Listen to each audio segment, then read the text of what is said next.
九州の皆様、こんにちは。ご紹介に預かりました国連広報センターの根本です。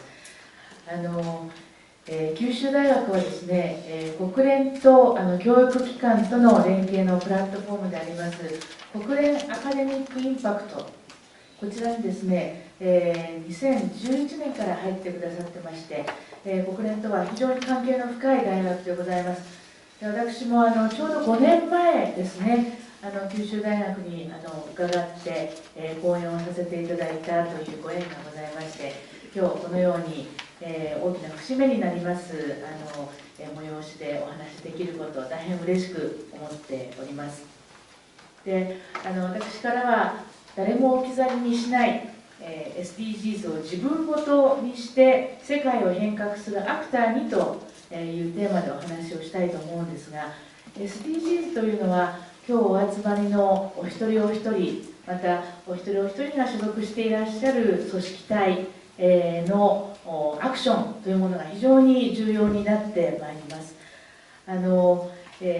皆さんが日頃、起こしていらっしゃる行動そのものがもうすでに SDGs につながっているものが多いと。で、 SDGs というのは、全世界共通の、世界の共通言語としまして、これを皆さんの日頃の努力を取り組みをですね、さらにスケールアップする、そういう座標軸になるものだと私思っております。先ほど打ち合わせで、パネリストの皆様、そして先生方とお話をしていたんですけれども、Think globally, act locally、 つまり世界規模で考えて、で足元の日頃のアクションを大切にする、それを実践する上での、非常に有効な共通の座標軸になるんじゃないかというようなことでお話をしておりました。今日はそういったところを念頭に置いて、皆さんメッセージを汲み取っていただければなというふうに思います。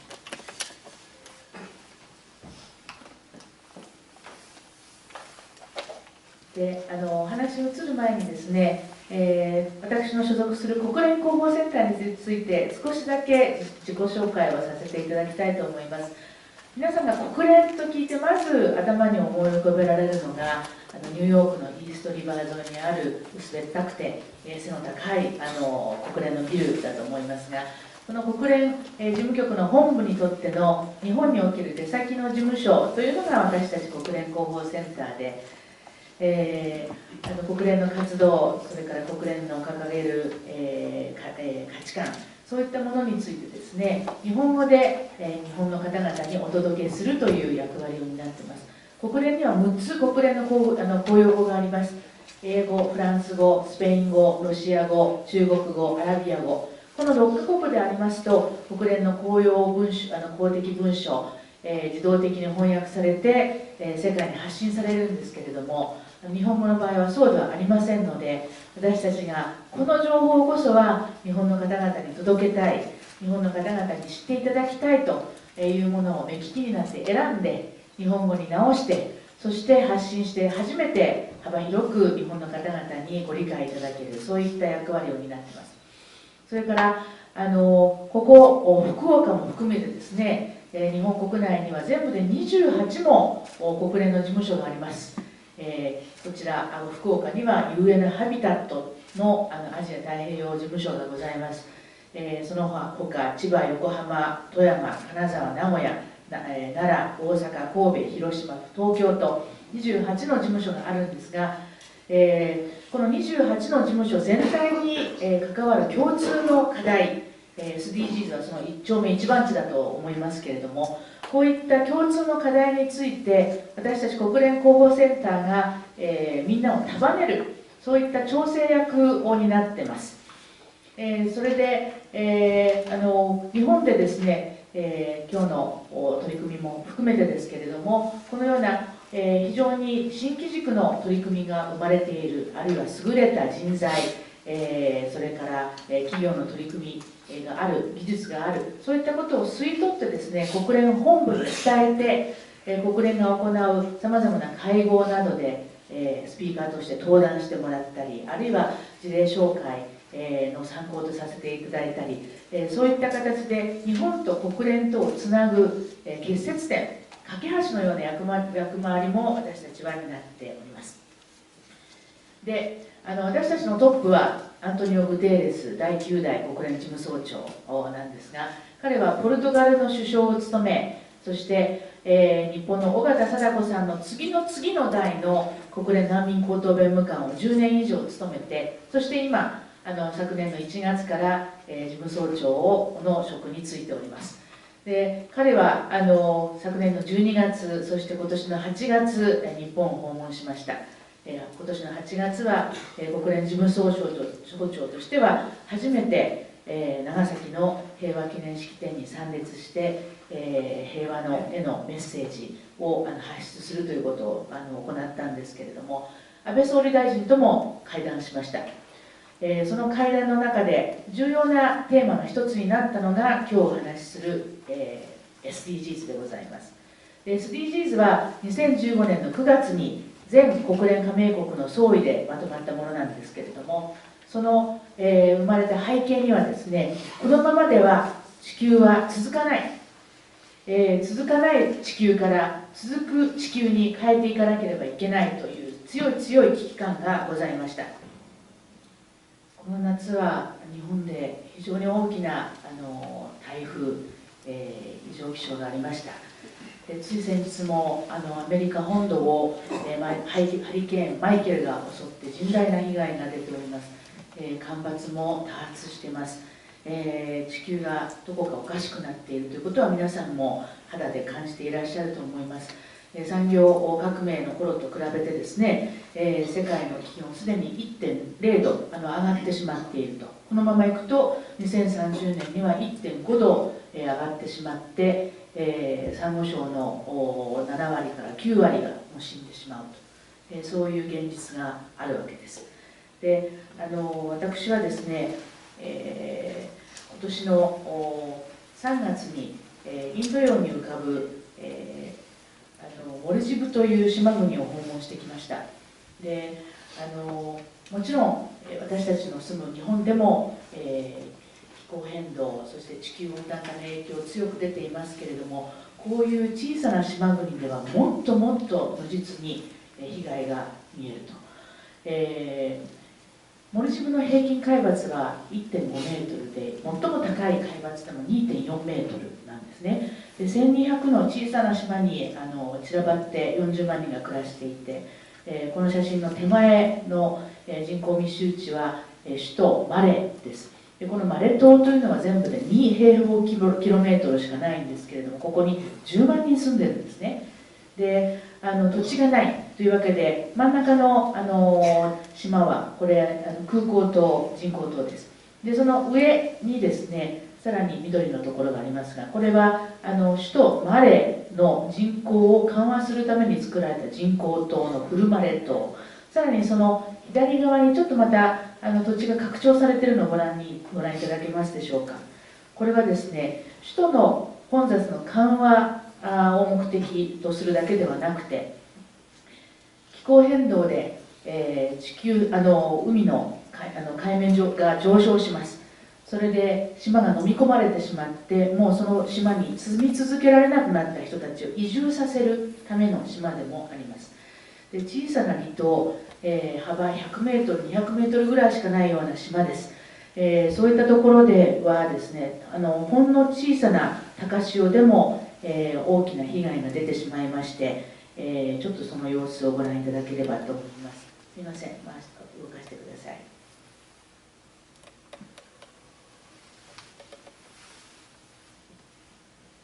これは別に津波でも何でもないんですね。ただ単に高潮というだけなんですけれども、もう島全体が水没します。そうすると作物は育たない、それから飲み水として使ってきた地下水もですね、塩分を含んでしまって飲めない。で、飲み水は勢いすべてペットボトルに入ったミネラルウォーターで、ゴミの回収システムもちゃんとできていないので、ペットボトルはもう海岸にポイ捨てで、美しかったはずのビーチもですね、もうペットボトルで埋まってしまっている、そういった状況があります。で、こういった状況はですね、もちろん、世界全体に関わるわけですけれども、インフラなどが整備されていない弱い立場にある国というものにしわ寄せが行きがちです。で、もう一つですね、挙げられるのが格差の拡大、貧困格差の拡大で、国と国の間の格差だけではなくて、国の中の格差も拡大しています。日本もそうです。子どもの7人に1人が貧困ライン以下の暮らしを強いられている。一人親世帯だけを見ますと、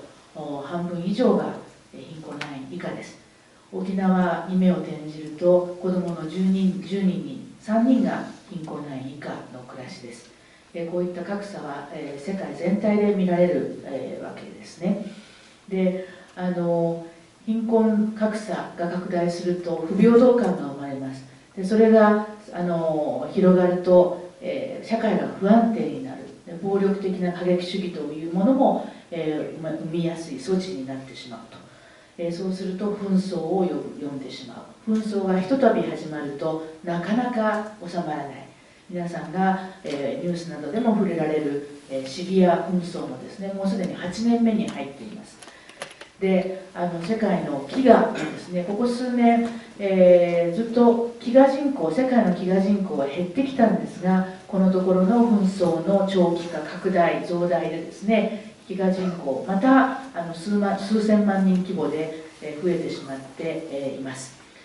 でまた紛争、それから人権侵害でですね、ふるさとを追われる避難民の数、これはある意味で平和のバロメーターの裏返しだと思うんですけれども、今世界の避難民の数は6850万人で、これは第二次世界大戦以降最も高い多い数字なんですね。それだけ、今の状況に、赤信号が灯っていることになります。こういったことを背景に、続かない世界から続く世界に変えようということで、強い決意のもと生まれたのが、SDGs 持続可能な開発目標です。でこの背景にはですね、ミレニアム開発目標というものがありました。新しいミレニアムに入って、2001年から2015年を実施期間とする、主にですね、途上国の社会開発、貧困人口の割合を半減させよう、あるいは飢餓人口の割合を半減しよう、乳幼児死亡率、妊産婦死亡率を減らそう、そうした途上国の社会開発を進めるための8つの分野の目標がミレニアム開発目標、ミレニアム・ディベロップメント・ゴールズの頭文字を取って MDGs と言います。先進国にも関わってますが、これはあくまでもですね、国際協力の文脈で ODA を中心とする実施手段を提供する、そういったことでの関わり方であって、先進国の国内課題、ジェンダー格差、貧富の格差、あるいは気候変動への対応、そうしたことに関係する目標ではありませんでした。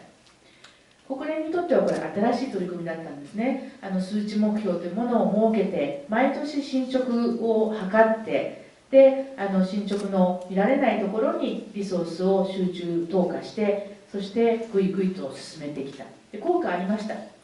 MDGs のベースライン、イヤーというのはですね、1990年の数字なんですけれども、貧困人口の割合、これ 36% だったんですね。でゴールイヤーの2015年には、12% にまで減った、半減以上の、成果があったわけです。でも積み残しもたくさんありました。主にアフリカの、サハラ砂漠以南の地域ですね、ここでは思うようには、成果が見られなかった。で加えて、先ほど来お話ししている、気候変動、地球温暖化、そして、格差の拡大、という21世紀型の、課題です。こういったことがある。で、2015年 MDGs のゴールイヤーを迎えるからといって、これで世界目標をおしまいにしてしまうのではなくて、今度は先進国にも関わってもらう、世界共通の目標というものを作ろうじゃないかということで生まれたのが SDGs です。主に経済、社会、環境の3側面から統合的に捉えておりまして、で国連で採択される世界目標というと、皆さん国と国連だけに関係することかなというふうに思われるかもしれませんが、実を言うとこれを採択する過程プロセスの中では3年もかけてですね、大学や企業、協同組合、市民社会、若者、女性、障害者、お年寄りの団体、さまざまなステークホルダーの方々に関わってもらって、世界中で、議論を重ねて、これを作りました。一般の方々からの意見もですね、オンラインサーベイという形で1000万人の方々に、関わってもらって作りました。ですので、これはみんなで支える、みんなのための SDGs であると。で、MDGs との対比で SDGs の特徴を申し上げますと、先ほど来お話ししているように、世界共通、普遍性を持った、あらゆる国に関わる課題であるということ、それから不可分性です。例えばですね、女子教育っていうものをちょっと念頭に置いて、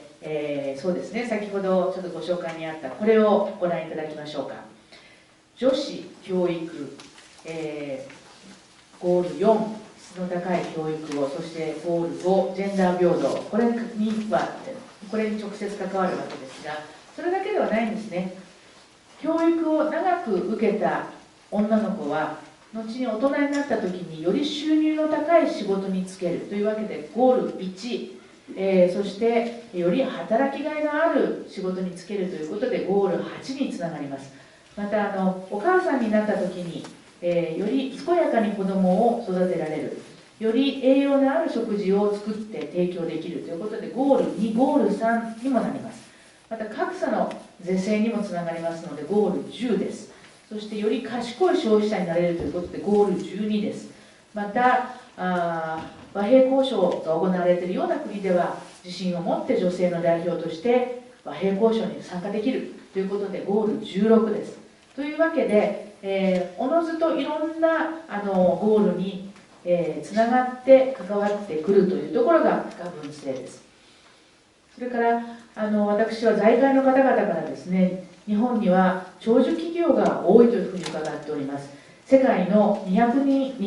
年以上続いている、企業の半分以上は日本の企業だというふうに伺っておりまして、長く経営する、つまりサステナビリティですよね。これは日本の企業文化の中に深く根ざした価値観だと思ってます。三方よしと言います。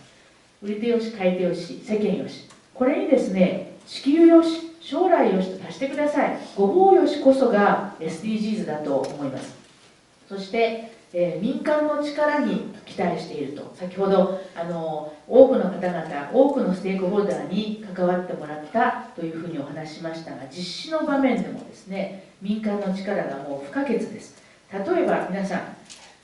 この、SDGs のロゴ、そしてアイコン、もともとは英語でした。そして、6つの国連公用語には国連の方で訳しました。日本語はそうではありません。で、国連広報センターは最初、直訳に近いような形で提示してたんですね。で、博報堂の方々がそれをご覧になって、全然心に響かないとおっしゃったんです。やっぱりもっとメッセージ性のあるキャッチコピーにした方が良いということで、博報堂のクリエイターの方がクリエイティブボランティアという形で関わってくださってさまざまな関係者とコンサルテーションを重ねて作ってくださったのがこの、日本語のキャッチコピー、なんですね。これがなければここまで、日本社会で広がらなかったかもしれない。つまり民間の専門性というものを、実施の場面において、提供してくださっているいい実例だと私は思っております。そしてですね、誰も置き去りにしない、これこそが SDGs の大原則です。 MDGs は平均値だったんです。先ほど半減するとかね、低減するって言いましたけれども、SDGs の場合は誰一人取り残さないでそれを根絶する、貧しさを根絶するっていうところなんですね。で、置き去りにされがちなグループの代表例が私、若者だというふうに思っております。世界人口で見ると4人に1人が10歳から24歳といういわゆる若者層に入ってくるんですね。で、私たち若者の声聞くって言います。でも本当に、聞いてるでしょうか。また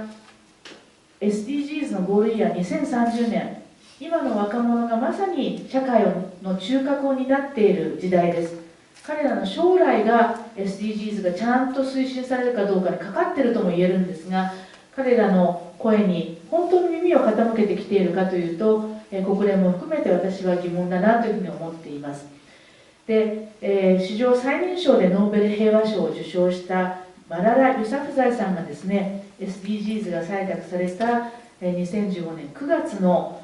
国連のサミットに登壇してですね、若者を代表して力強い演説をしてくださっているのでご覧いただきます。